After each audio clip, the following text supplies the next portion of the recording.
Hello everyone. आज का जो ये वीडियो है ये उन तमाम कैंडिडेट्स के लिए है जो जून में यूजीसी नेट का एग्ज़ाम देने जा रहे हैं। इस बार का जो यूजीसी नेट का एग्ज़ाम है ये आप लोगों के लिए बहुत इम्पोर्टेंट हो जाता है, क्योंकि ये बिहार में चुनावी साल है। ऐसे ही यूपी में भी जल्दी इलेक्शन आने वाले हैं। तो इससे पहले बम्पर वैकेंसी है, इन दो बड़े स्टेट में आ रही है। हरियाणा में अभी कंप्लीट हो रही है, राजस्थान में आई हुई है ऑलरेडी। लेकिन कम से कम अगर आप इस जून का जो यूजीसी नेट है उसको अगर आप क्लियर कर लेते हैं तो जो हज़ारों वैकेंसी आ रही है उसके लिए आप एलिजिबल हो जाओगे।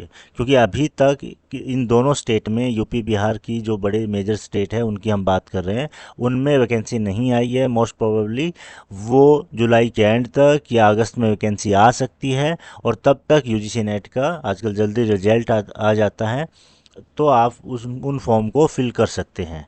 तो ये वीडियो है वो काफ़ी इम्पोर्टेंट हो जाता है। पहले तो आपको ये देखने की कहाँ कहाँ पे वैकेंसी है, अपने आप के जो माइंड है उसको मेकअप करने के लिए, उसको बनाने के लिए। और उसके साथ साथ में बाद में इस वीडियो में आप देखेंगे कि ये जो 15 डेज है ये आपको बहुत कम लग रहे होंगे, लेकिन कैसे इनको यूटिलाइज कर सकते हैं, क्या आपके 15 डेज की स्ट्रेटजी हो सकती है, वो सारी हम डिस्कस करेंगे। तो आप देख रहे हैं कि पहली जो खबर है वो यूपी से है। आप देख रहे हैं प्रयागराज से। वहाँ पर लगभग असिस्टेंट प्रोफेसर की जो वैकेंसी है वो 1800 के करीब है, और जल्दी ही उसका एडवर्टाइजमेंट होने की बात चल रही है। काफ़ी टाइम से आ रहा है कि वैकेंसी आएगी, लेकिन आप जानते हैं कि गवर्नमेंट के कुछ जो डिपार्टमेंट्स है, जो अभी भी रेड टेपिज्म है, उसके कारण ये वैकेंसी थोड़ा लेट हो रही है। और ये जो 1800 पद है इसका आने के पीछे जो रीज़न है वो ये है कि सरकार ने अभी 71 नए जो गवर्नमेंट जो कॉलेजेस है उनको शुरू करने जा रही है। उसके लिए तो टीचर उनको चाहिए ही। यहाँ पे जैसे दे रखा है कि 69 जो कॉलेज है उनका इस जो कमिंग जो सेशन है उससे क्लासेस शुरू हो जाएगी। तो मुझे नहीं लगता कि ये एक लेवल के बाद में, एक टाइम के बाद में इसमें और ज़्यादा वो लेट कर सकते हैं। तो ये काफ़ी अर्जेंसी के बेस पे ये वैकेंसी आ सकती है। मेरा मकसद यहाँ पे यही बताना है कि हाँ, वैकेंसीज आ रही है आपके लिए। ये यूजीसी नेट का जो एग्ज़ाम है वो पास करना कितना इम्पोर्टेंट हो जाता है। अगर हम वहीं देखें दूसरी खबर, तो ये है बिहार से, पटना आप यहाँ पे देख पा रहे होंगे। और ये अगर आप यूट्यूब पे टाइप करेंगे तो यूपी या बिहार की वैकेंसी असिस्टेंट प्रोफेसर की, तो आपको हंड्रेड्स वीडियो इस पे मिल जाएंगे। केवल वो वैकेंसी है, क्या सिलेबस रहेगा अभी तक इनके बारे में आया नहीं है, लेकिन जो वीडियोज है वो चलाने के लिए लोग उस पर भारी भरकम जो है एक पे एक वीडियो बना रहे हैं। और हर कोई इस कंपटीशन में, लेकिन हमारा मकसद यहाँ पे ये नहीं कि वैकेंसी का पैटर्न क्या होगा, सिलेबस क्या है, क्योंकि अभी तक ऑफिशियल कोई भी इसमें से वैकेंसी नहीं आई है। लेकिन आने वाली है, और वो लिखित एग्ज़ाम से होगा। जैसे बिहार में पहले क्या था, एपीआई से लेते थे, तो जो पीएचडी है, जिनके पास में एक्सपीरियंस है, वही होगा। लेकिन अगर आपके पास में यूजीसी नेट है तो आप इस नेट का प्रिपरेशन करेंगे, वही चीज़ आपका वहाँ पे जो लिखित परीक्षा होगा उसमें काम आएगा। तो आपको एडवांटेज रहेगा। अभी यहाँ पे बिहार में उन्होंने बोला है कि आपका 80 जो मार्क्स होंगे वो रिटर्न से होगा, और जो एक्सपीरियंस है, अनुभव है, उसके 10% अंक दिया जाएगा उसमें से, और इंटरव्यू भी 10 का होगा। अब यहाँ पे आपको एक्सपीरियंस के 10 ज़्यादा लग सकते हैं, लेकिन 80 भी अच्छे खासे हैं। आप अपनी प्रिपरेशन से आराम से उनको कवर कर सकते हो। और यहाँ पे भी अच्छी खासी वैकेंसी है। यहाँ पे है 2500 की वैकेंसी, आप देख सकते हो। 2500 के जो असिस्टेंट प्रोफेसर है उनका वैकेंसी का जो विज्ञापन है वो अगस्त तक आने की बात चल रहा है, क्योंकि उसके बाद में वहाँ पे आचार संहिता लागू हो जाएगी। तो ये तो रही बात कि वैकेंसीज आ रही है। अगर ये वाला नेट आपका हो जाता है तो आप बहुत जल्दी ही इस साल के एंड तक या नेक्स्ट जनवरी फरवरी तक, जब इनका इंटरव्यू हो जाए, फाइनल हो जाए, तब तक आपके पास में परमानेंट असिस्टेंट प्रोफेसर की जॉब है वो हो सकती है।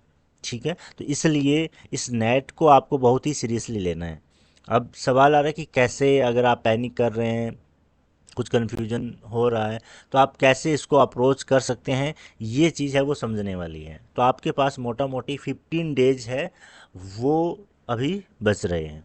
और इसमें ये मैटर करता है कि आप कितना ज़्यादा पढ़ रहे हैं ये नहीं, आप कितने अच्छे से स्मार्टली रिवाइज कर रहे हैं, ये हमारे लिए इम्पोर्टेंट हो जा रहा है।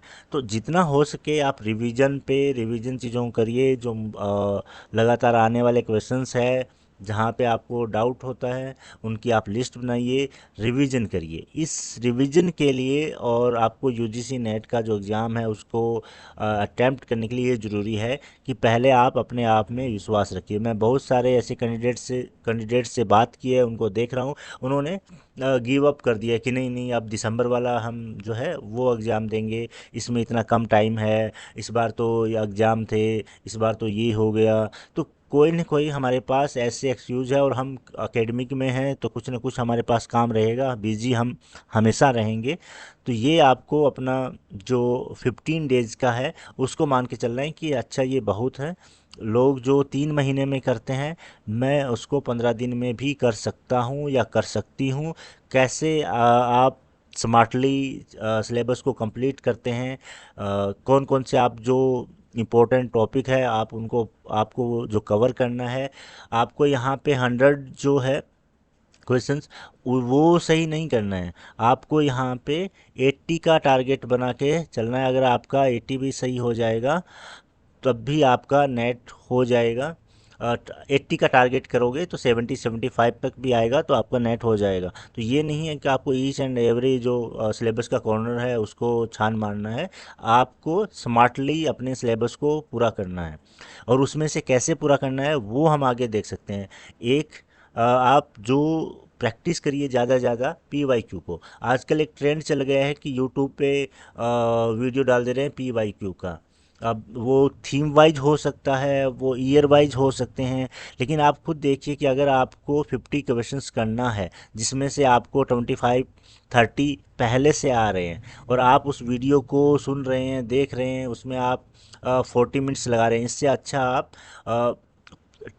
10 to 15 मिनट्स में अपने से आप उसको सोल्व कर सकते हैं।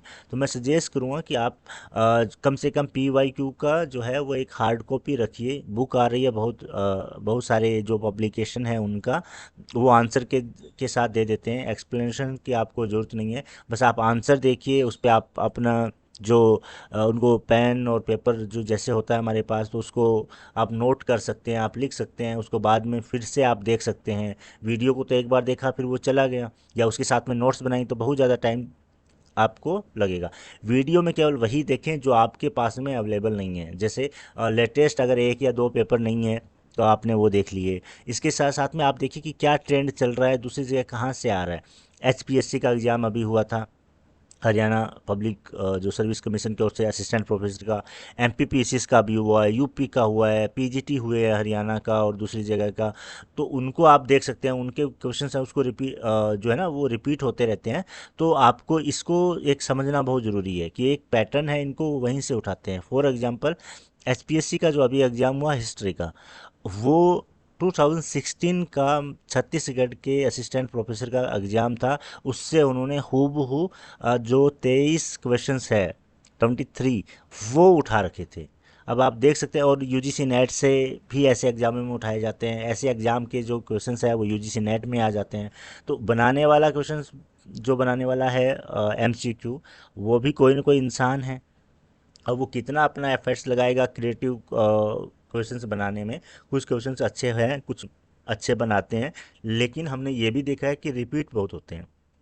तो आप जो थ्योरी पढ़ रहे हैं और जो दूसरी चीज़ों को रिमेंबर कर रहे हैं, उसके साथ में ये ध्यान रखिए कि पी वाई क्यू जो है वो लगाइए। मॉडल पेपर मत लगाइएगा, पी वाई क्यू ही लगाना है, या किसी दूसरे एग्जाम में जो आए हुए हैं वो लगाना है, क्योंकि उनका एक अपना स्टैंडर्ड होता है, कोई कमीशन के वो थ्रू आते हैं, कोई एक बॉडी होती है। तो मॉडल पेपर तो कोई भी निकाल देता है, तो उनका ऑथेंटिसिटी थोड़ा डाउट में है, ठीक है। तो आप तो सब जान रहे हैं कि क्वेश्चंस है वो रिपीट करते हैं, मिस्टेक रिपीट्स नहीं होना चाहिए, अदरवाइज हम बहुत लॉस में रहेंगे। आप इस तरह से प्रिपरेशन करिए जैसे ये आपका लास्ट चांस हो।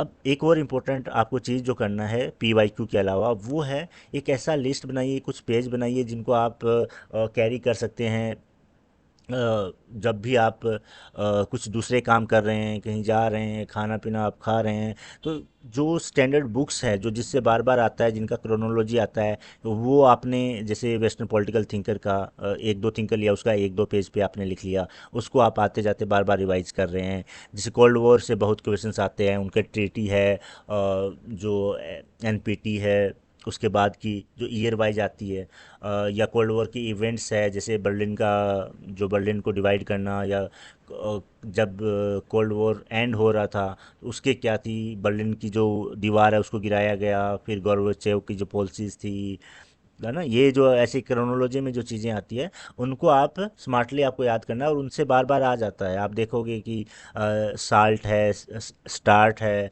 ये जो ट्रीटीज हुई थी, ये लगातार आती रहती है। इसके बाद में आप कमेटीज़ का लिस्ट बना सकते हो एक पेज पे। एक आपको दे दिया गया कि जो पंचायती राज से रिलेटेड कमेटी है, एक पेज में आपने लिख लिया और उसका की पॉइंट लिखा। अगर किसी ने जैसे 2 टायर की बात की है, किसी ने 3 टायर की बात की है, किसी ने कॉन्स्टिट्यूशनल उनको स्टेटस मिलना चाहिए उसकी बात की, तो एक थोड़ा सा लिख लिया। और आपको ईयर और तो याद होना चाहिए, तो क्रोनोलॉजी इनकी आ जाती है।